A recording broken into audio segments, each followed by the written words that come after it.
right, guys. So, what we're doing here is called a Fallen Warrior ceremony, and we'll do these very occasionally. I'll put it in perspective for you. I probably did a total of 4 of them last year through all of the 2022 year.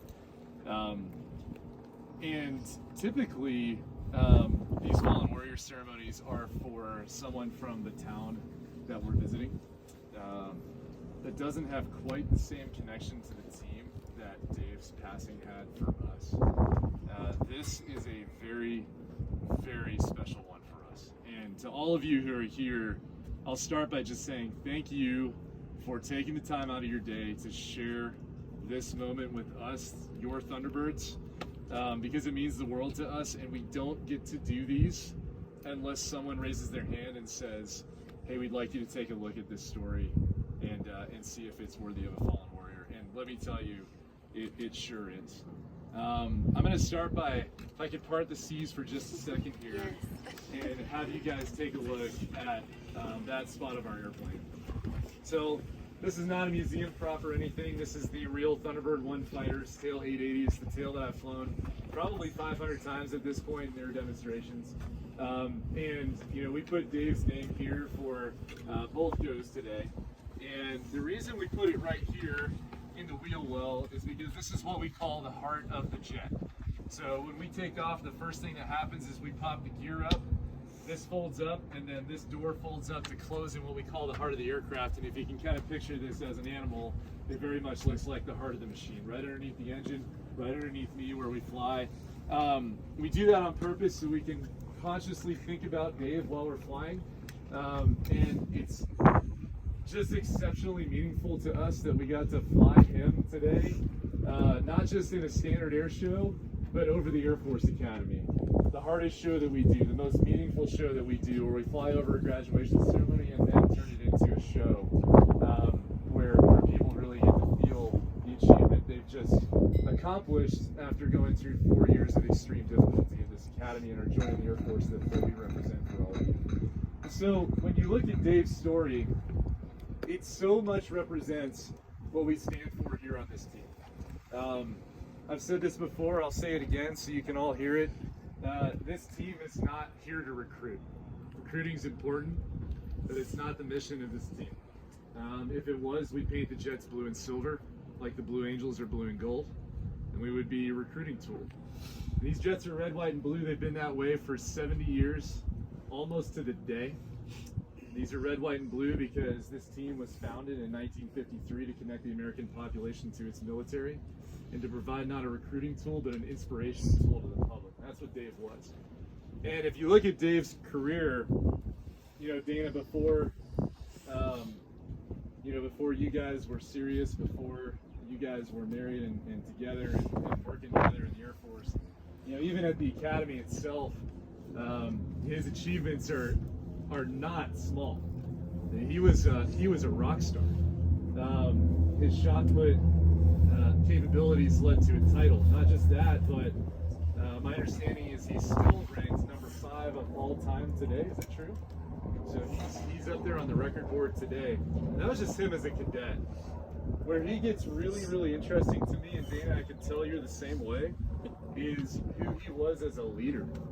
So right here in the 21st, that you run right now, sir, right there, building 123, where we flew last year, right here on this base, he was a leader. And he wasn't the kind of leader that let other people do the work for him while he stood by and watched. He was the kind of leader that volunteered. The deployment that unfortunately took his life just 5 years after commissioning, I think it's really important that everyone here understands that he asked for that. He, on his own, recognized that his airmen were being deployed, and he wasn't, and he didn't feel right about that.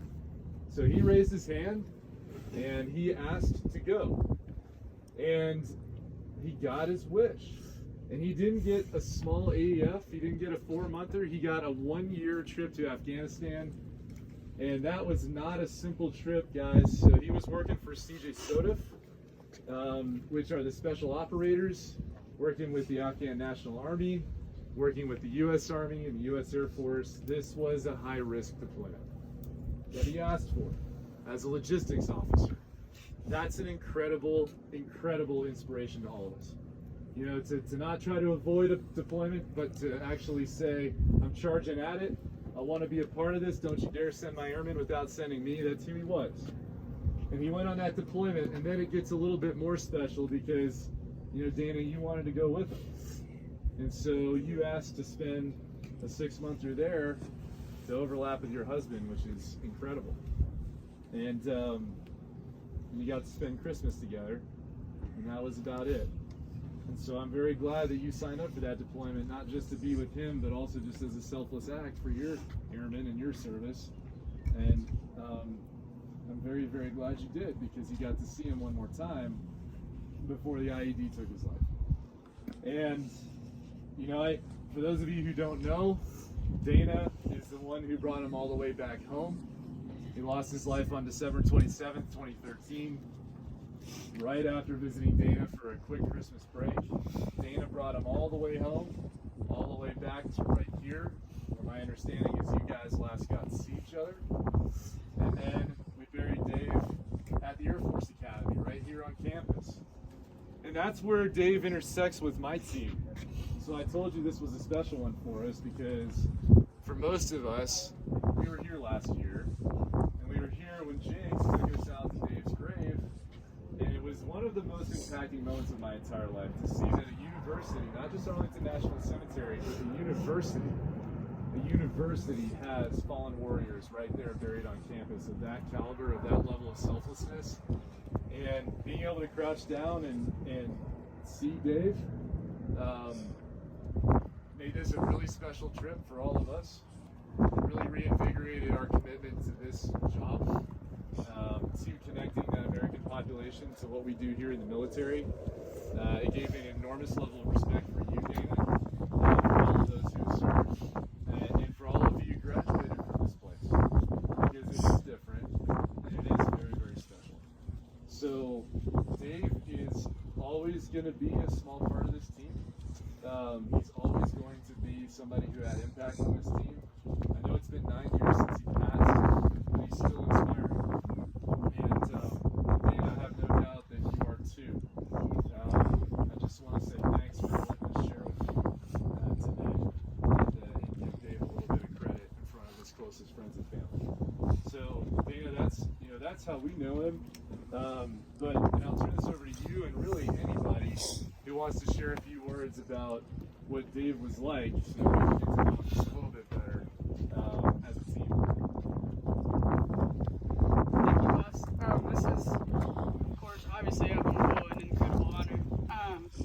I remember as a little kid watching a Thunderbird fly over, and as a freshman, going to my first academy graduation and thinking about the chills, and then to get to walk that myself, and then to be at Dave's graduation, and so on and so forth, and watching dozens of these, and never knew that it was going to hit so much to home. And so for me, on so many levels, personally, and what I've gone through and what I've been going through, most of these folks know here, but I am on my way out of Colorado on Friday. And so for the most impactful thing that happened to me, to be about a couple hundred yards away, and receiving Dave back from Afghanistan and driving him out the North Gate in a black drop basket, to be able to kind of Dave sending me off, if you will, out of Colorado. And as tough as it is with so much friends and family that I have here, it's kind of a beautiful, like, Dana, like, your job here is done, and you led well, you served well, and now it's Katie who's carrying Dave's legacy at the academy. It's Rick and his kids who were classmates at the prep school. It's the 21 LRO folks that were here when he was here 10 plus years ago that are still here and that we can rely upon, and it's my friends and future officers and cadets that have loved me, supported me in the good, the bad, and the ugly in the last 9 plus years, that have carried me through this grief. And so I think you captured it incredibly well. I'm scared to hear, but I'm excited also at the same time to hear some of the stories of Dave. Most of them include ridiculous feats of lifting stones. So Colonel Lovewell and Rick have those stories. The majority of the rest of them have to do with eating.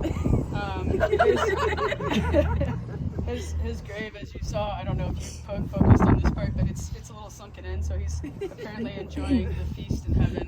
That he is still, yeah. But as my best friend and my husband, he was a gentle giant. He served and loved and empowered me to be a strong, independent woman, but which also encouraged me to be like a submissive wife. And I think that that's a beautiful mix of a relationship who led me incredibly well with grace and so much joy that I got to spend with Dave, even though we spent our first half of our marriage apart when I was in Utah and he was in Idaho, and I remember him getting in trouble for just like different acts of service for his troops, and that he showed up in the wrong flipping uniform.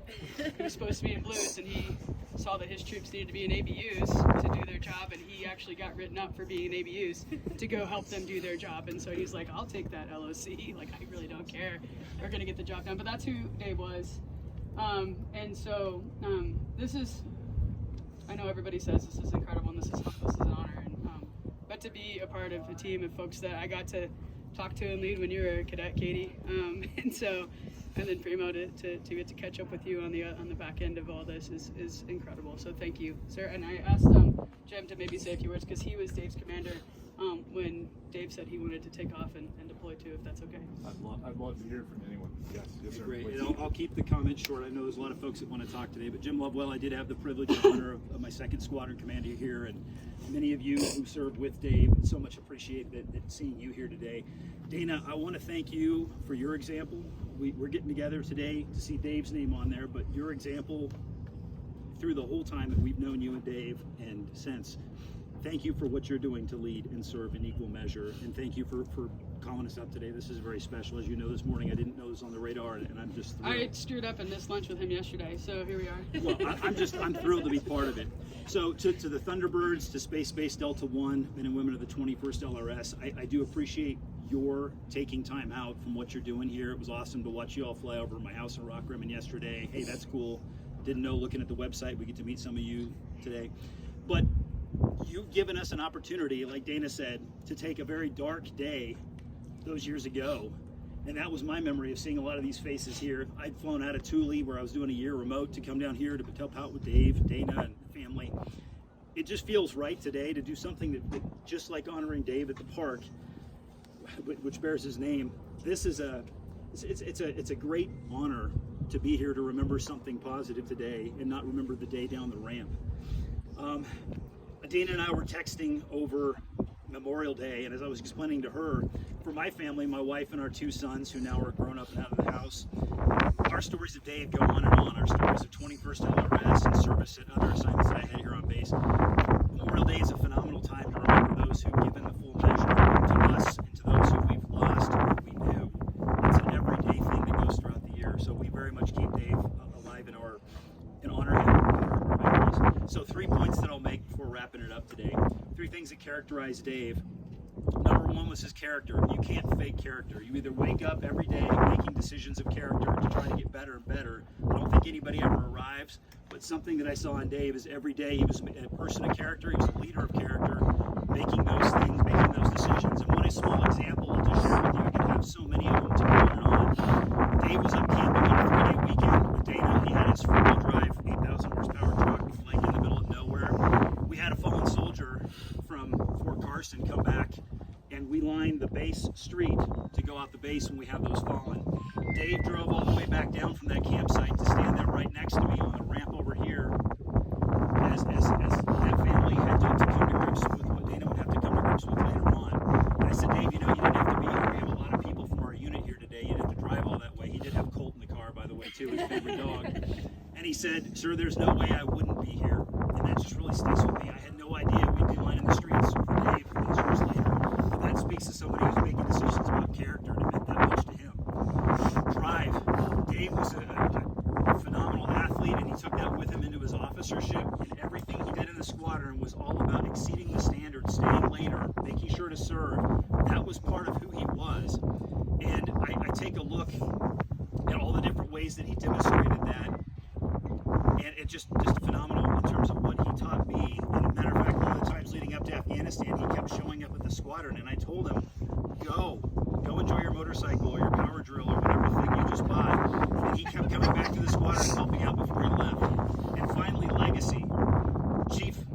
Jake Sanchez, Lieutenant Colonel Philip Leary, and my son Nate. What do all three of those have in common? Jake Sanchez was a tech sergeant at the LRS, and he was phenomenal. He's now a Chief Master Sergeant, top 1% of the United States Air Force, continuing to serve.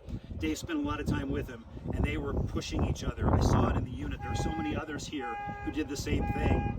Lieutenant Colonel Philip Leary, unbeknownst to me when I was in Thule, was the one who had befriended Dave in Afghanistan. He and I had some connections in my first squadron command, and I was so thrilled he could be there to help you during that dark time. And he's now the Aerial Port Squadron Commander at Ramstein.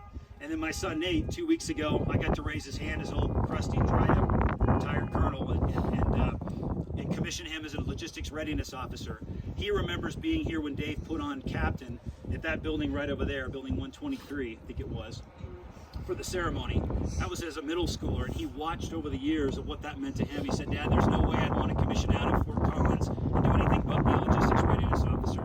That's part of the legacy that goes on, and I could provide so many more examples, but for time I won't. So in parting, I'd like to say thanks to the Thunderbird, Space Base Delta One, men and women of the 21st LRS, and all of you who have those connections for honoring Dave and Dana today with this.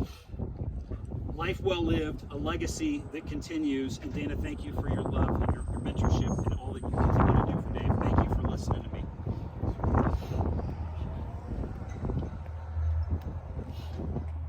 Stories? I'll have a lighthearted story. Yes, sir. I don't know if Dana's still playing, but Dana and Dave were unbeatable cornhole. Facts. We didn't. I just quit. I didn't start because they were going to beat us. Food-based story. Yeah. Yes, please. LRO school in 2009 would be Carl, Bryce, and Dave with their giant, it was igloo coolers back then, not Yetis. Igloo coolers in there with timers on their watches so that they would eat on time together in the middle of whatever was being taught. It didn't matter. Like, Wow. So he took down an elk in the fall, and he got the elk made into Smokies, which is jalapeno cheddar, like elk sausage. And there's like there's 8, like 2 rows of 4, 8 Smokies in a pack. And he would eat 8 Smokies in one sitting. And every time his lunch would go off. So that's why, like, the igloo cooler. He had 8 Smokies and an avocado. That's what Dave would eat at his school. It's like 2 pounds of meat. Avocado's green, though. Yeah, exactly. Yeah. Get your greens in. Rick, you got a stone story. I do have a stone story.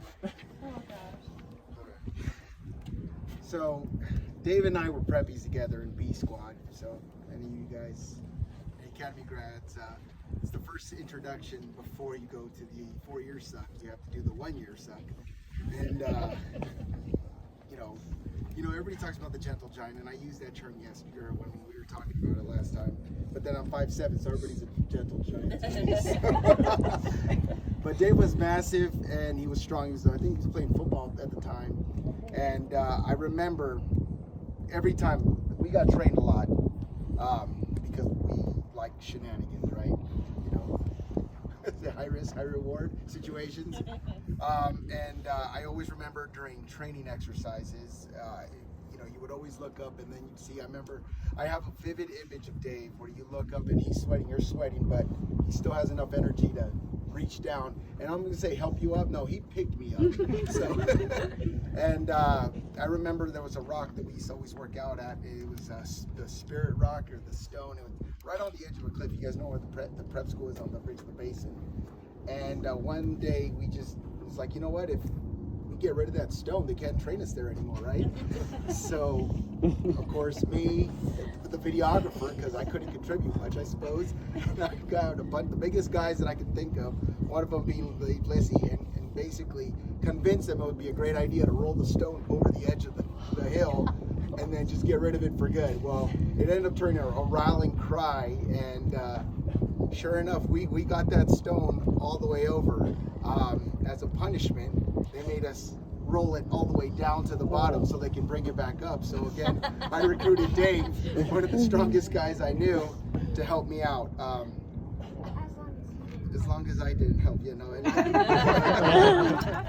But Dave was never, he always led by example. And one of my biggest regrets in life was not maintaining closer relationships. Once we graduate, once the Thunderbirds fly over, life took over, everybody went separate ways, and we kept track of each other the best way we could via Facebook.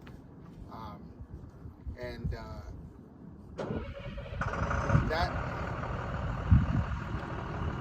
2013 was a rough year for a lot of us. Our class lost quite a few members.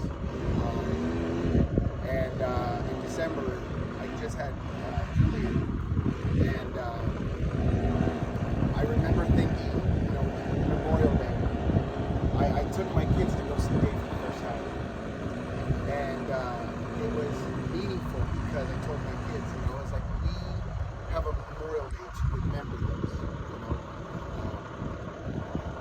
laid his life on the altar of freedom, but did this so we could have the opportunity to achieve things and be things. And when you look at your own kids and realize that Dave, sacrificed the opportunity to have a family of his own.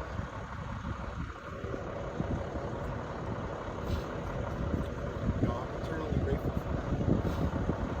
So I remember his face. I remember stories of him. So, and it was 1 year that we had a lot of interactions.